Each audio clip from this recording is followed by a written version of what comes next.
च्या माध्यमातून होत आहे। या सगळ्या मुद्द्यांवर आपण हे इलेक्शन लढतोय, कारण सध्या काय 40 वर्ष जे आपल्यासोबत फसवणूक झालेली आहे गायकवाड परिवाराने केलेली आहे, त्याचा बदला आपल्याला मतदानाच्या माध्यमातून घ्यायचा आहे आणि 20 तारखेला जे आहे वोटिंग आहे आपल्याला परिवर्तन करायचं आहे। कारण आपल्याला धारावीचे जेवढे उद्योग आहेत ते उद्योग पण सगळे धारावीत राहिले पाहिजे। आपल्याला कोणाला धारावीच्या बाहेर जायचं का? त्याच्यामुळे आपल्याला लढायला लागेल। त्याच्यामुळे ही लढाई जी आहे ते आपण लढतोय।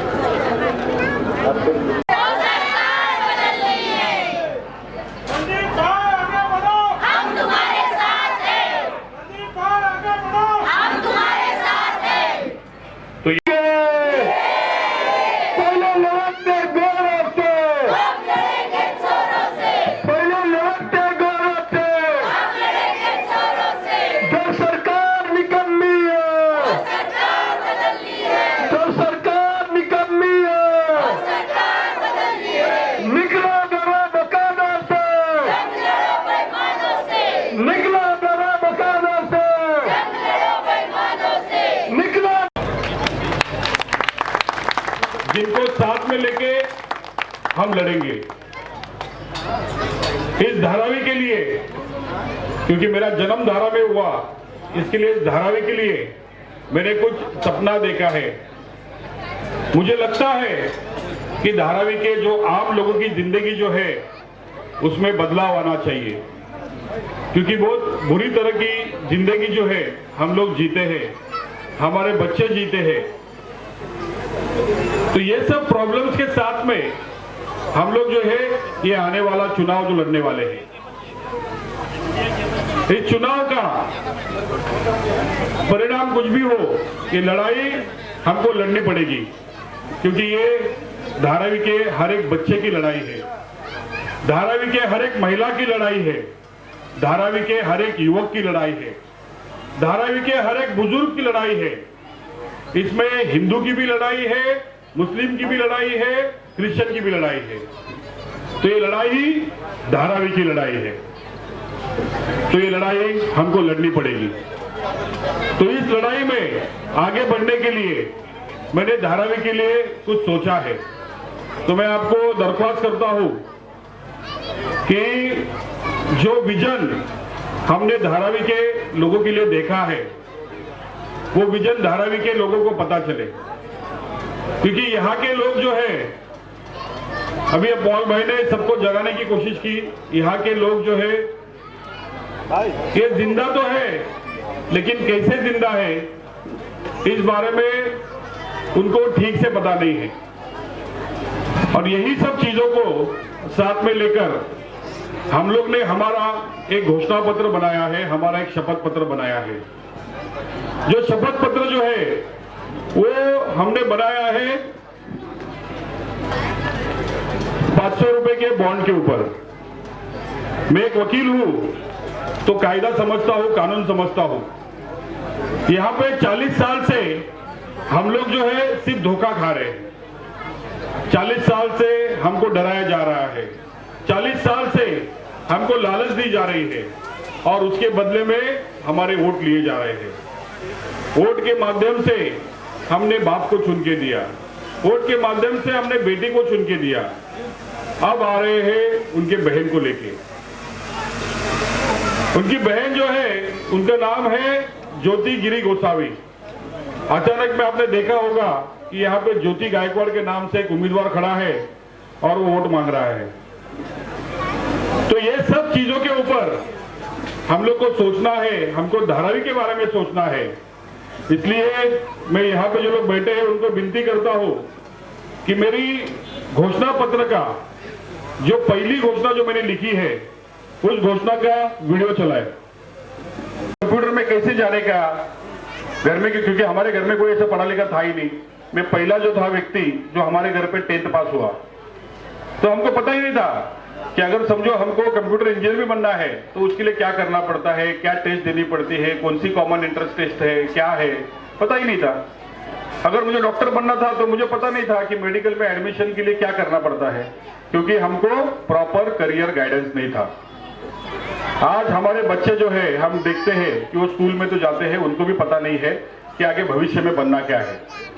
लेकिन हमारे धारावी में हमारे बच्चों के लिए ऐसा कोई भी करियर गाइडेंस लैब नहीं है या करियर गाइडेंस की कोई भी सुविधा नहीं है, जबकि यहाँ की जो विधायिका है वर्षा एकनाथ गायकवाड़, वो यहाँ पे एजुकेशन मिनिस्टर थी। है कि नहीं है? तो इन लोग को यहाँ से भगाना चाहिए कि नहीं भगाना चाहिए? इसके लिए हमने हमारी 5वीं गारंटी दी है कि धारावी के हर व्यक्ति को, हर परिवार को घर के बदले घर मिले, दुकान के बदले दुकान, गोडाउन के बदले गोडाउन, और एक भी परिवार जो है ये विकास के नाम पर धारावी के बाहर नहीं जाएगा। तो हमारी 6ठी गारंटी जो है के लिए, हमारे यहाँ पे गारमेंट इंडस्ट्री है, हमारे यहाँ पे फूड प्रोसेसिंग इंडस्ट्री है, हमारे यहाँ पे कुंभारवाड़ा है जहाँ पे मिट्टी का काम होता है, हमारे यहाँ पे लेदर का बहुत बड़ा इंडस्ट्री है, आरी वर्क है, जरी वर्क है। तो लगभग धारावी के 80% लोग जो है वो धारावी के अंदर ही काम करते हैं, उनको धारावी के बाहर जाना नहीं पड़ता। लेकिन ये पुनर्वसन प्रकल्प के माध्यम से जो अपने व्यवसाय है, जो अपने उद्योग है, उनको धारावी के बाहर निकालने का प्लान चल रहा है।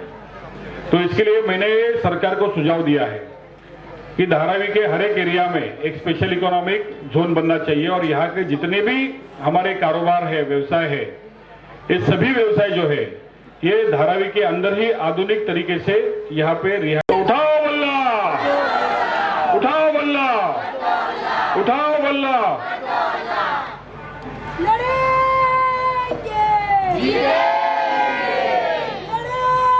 बात करें तो कौन कौन सी बड़ी घोषणाएं हैं आपकी तरफ से जो चुनाव में जीत जाते हैं जनता को उसका के बारे में कि आज का क्या पूरा मौका था, आज की सभा का क्या संदेश देना चाहिए?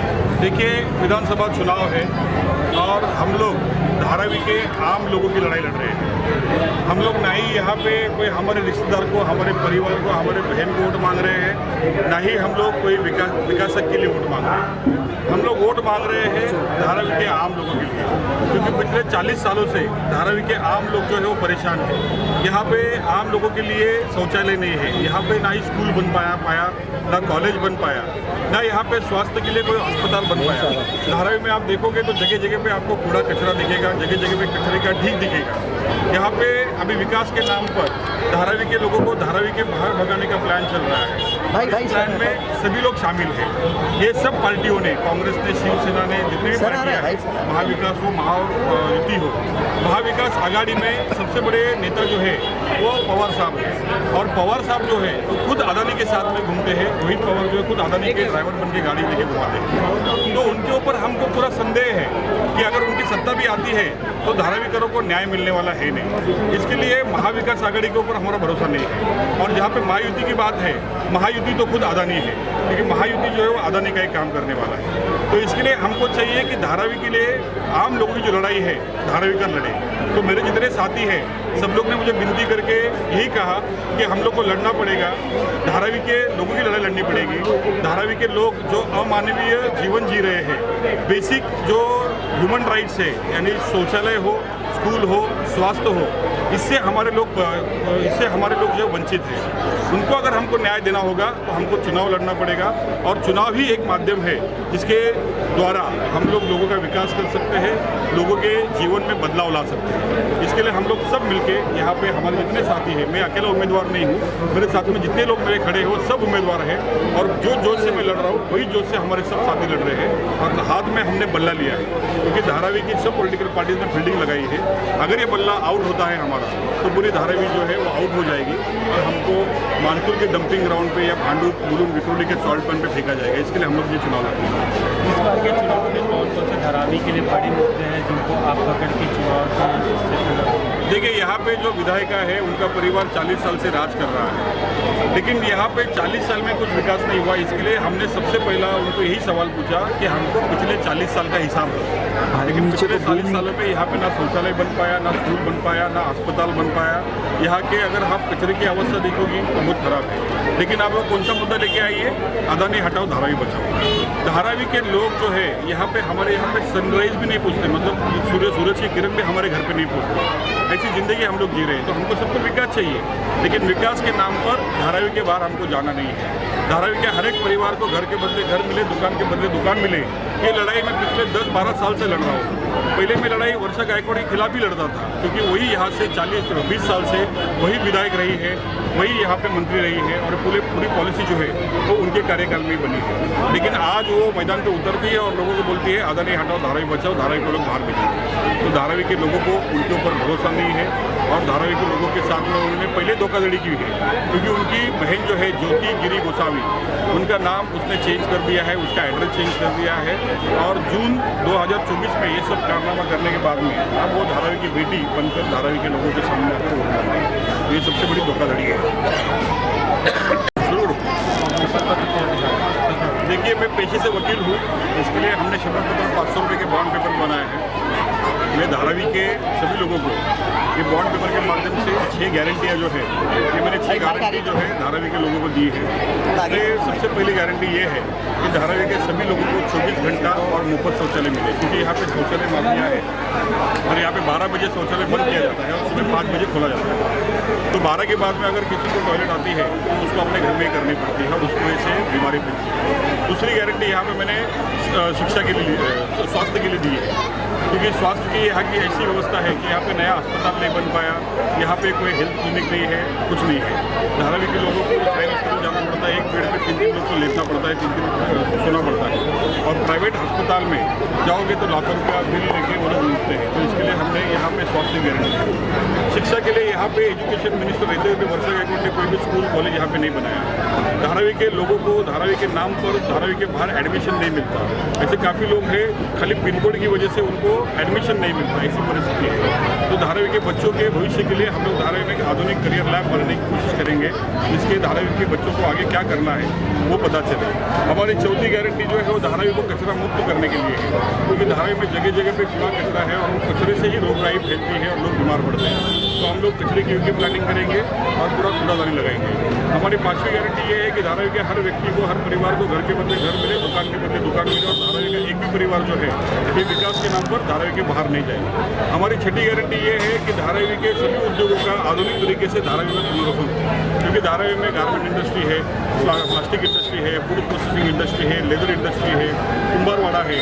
तो ये सभी उद्योग जो है पुनर्वसन के नाम पे धारावी के बाहर निकलने का प्लान जो है ये हुआ है। तो ये 6 गारंटियों के साथ में हम इस चुनाव मैदान में उतरे हैं और हम वर्षा गायकवाड़ को और उनके कांग्रेस के पूरे लोगों को यही पूछना चाहते हैं कि पिछले 40 सालों में आपने तो कुछ किया नहीं। अभी अदानी के नाम पे डरा के आप लोग वोट मांग रहे हो, पहले धर्म के नाम पे डरा के आप वोट मांगते थे, हिंदू मुस्लिम करके वोट मांगते थे। लेकिन हम लोग का धर्म जो है धारावी है, धारावी का हर एक इंसान जो है वो हमारे साथ में ये लड़ाई लड़ रहा है। इसके लिए हमने नारा भी दिया है, अब लड़ेगी धारावी, जीतेगी धारावी का, क्योंकि धारावी आम धारावी करो की लड़ाई है।